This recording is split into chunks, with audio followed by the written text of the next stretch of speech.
सामाजिक अनुसंधान की अनेकों प्रविधियां हैं। समाजशास्त्री अध्ययनों में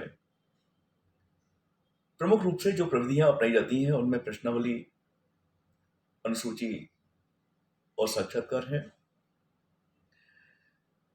इस व्याख्यान के माध्यम से मैं प्रश्नावली और अनुसूची दोनों को एक साथ प्रश्न प्रस्तुत करना पसंद करूंगा, क्योंकि प्राय देखा जाता है कि प्रश्नावली को अनुसूची समझा जाता है, समझ लिया जाता है, अनुसूची को प्रश्नावली समझ लिया जाता है, जबकि वास्तव में ऐसा नहीं है। दोनों में कुछ समानताएं हैं, लेकिन कुछ अंतर भी हैं, कुछ भेद भी हैं।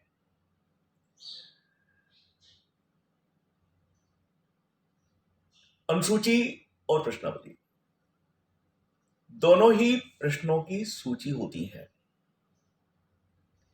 ये प्रश्न अनुसंधानकर्ता के द्वारा अध्ययन की जाने वाली घटना से के संबंध में निर्मित किए जाते हैं। प्रश्नों का निर्माण इस प्रकार किया जाता है जिससे कि घटना के बारे में अधिक से अधिक जानकारियां प्राप्त हो सकें, घटना को ठीक से समझा जा सके और घटना के कार्य कारण संबंधों की समीक्षा और व्याख्या की जा सके। अनुसूची भी प्रश्नों की सूची है, प्रश्नावली प्रश्नों की सूची है। जो मुख्य अंतर है वो ये कि अनुसूची को अनुसंधानकर्ता द्वारा स्वयं सूचनादाताओं के समक्ष भरा जाता है। तात्पर्य है कि अनुसंधानकर्ता अनुसूची को लेकर अध्ययन क्षेत्र में स्वयं उपस्थित होता है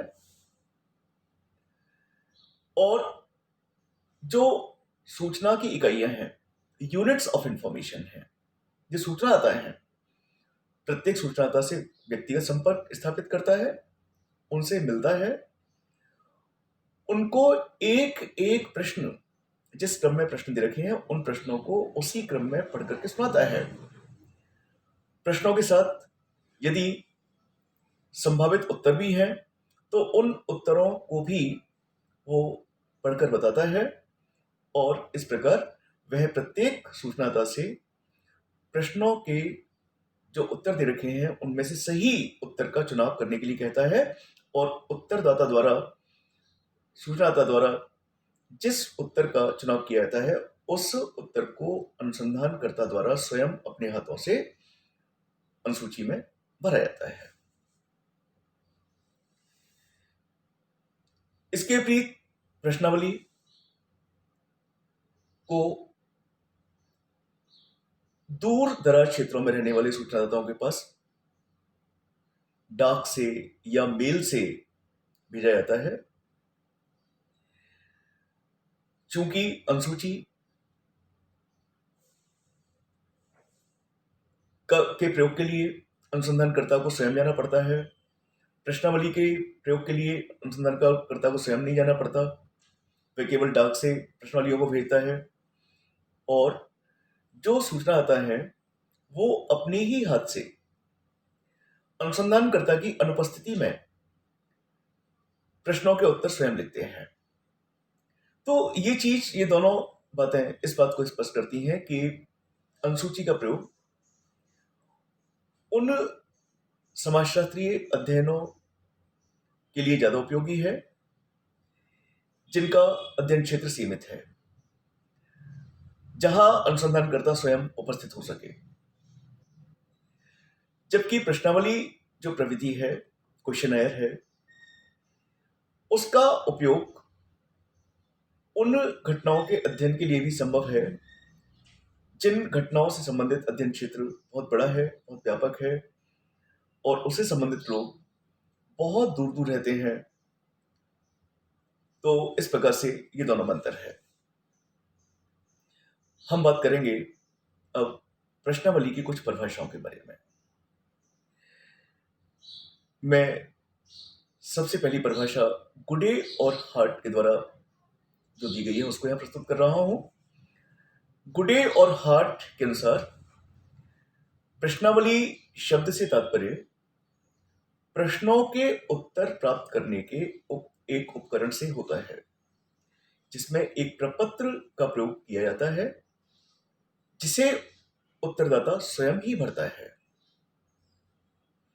सिन पाओ यांग ने कहा है, अपने सरलतम रूप में प्रश्नावली प्रश्नों की एक ऐसी अनुसूची है जिसे कि निदर्शन के रूप में चुने हुए व्यक्तियों के पास डाक द्वारा भेजा जाता है। विल्सन गी के अनुसार प्रश्नावली बहुत बड़ी संख्या में लोगों से अथवा छोटे चुने हुए एक समूह से जिसके सदस्य विस्तृत क्षेत्र में फैले हुए हैं सीमित मात्रा में सूचना प्राप्त करने की एक सुविधाजनक प्रणाली है। तो इस प्रकार से हम कह सकते हैं कि प्रश्नावली किसी भी अध्ययन विषय से संबंधित प्रश्नों की एक सूची होती है और इस प्रश्नावली को डाक द्वारा अथवा मेल द्वारा सूचनादाताओं के पास भेजा जाता है जिसे सूचनादाता स्वयं भरकर पुनः लौटाते हैं। प्रश्नावली के क्या उद्देश्य हैं, इसके बारे में श्रीमती गार्डन कैप्ट ने लिखा है कि प्रश्नावली का निर्माण शुद्ध संप्रेषण और शुद्ध उत्तर के लिए किया जाता है। शुद्ध संप्रेषण तभी संभव है जब सूचनादाता अध्ययन के उद्देश्य को समझते हों तथा शुद्ध उत्तर भी तभी उपलब्ध हो सकते हैं जब इच्छित सूचनाएं प्राप्त हों और उनसे सारणी बनाने तथा विषय का विश्लेषण करने में सहायता मिलती हो। प्रश्नावली के जो प्रमुख उद्देश्य हैं, पहला उद्देश्य है इसका विस्तृत, विशाल, विविध, व्यापक रूप में बिखरे हुए लोगों से सूचना संकलित करना, अर्थात उन लोगों से सूचना संकलित करना जो बहुत बड़े क्षेत्र में अलग अलग स्थानों पर रहते हैं।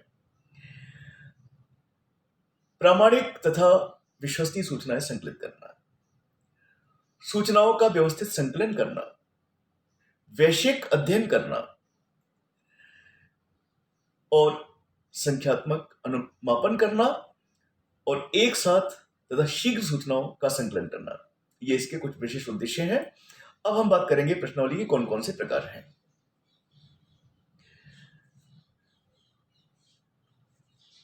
प्रश्नावली के प्रकारों के साथ लुंडबर्ग, पीवी यंग, गुडे हार्ट, सेल्टिस, जहोदा कई समाजशास्त्रियों के नाम जुड़े हुए हैं। जहां तक लुंडबर्ग का सवाल है, लुंडबर्ग ने प्रश्नावली के दो प्रकार बताए हैं, तथ्य संबंधी प्रश्नावली और मनोवृत्ति संबंधी प्रश्नावली। पीवी यंग ने बंद प्रश्नावली और खुली प्रश्नावली का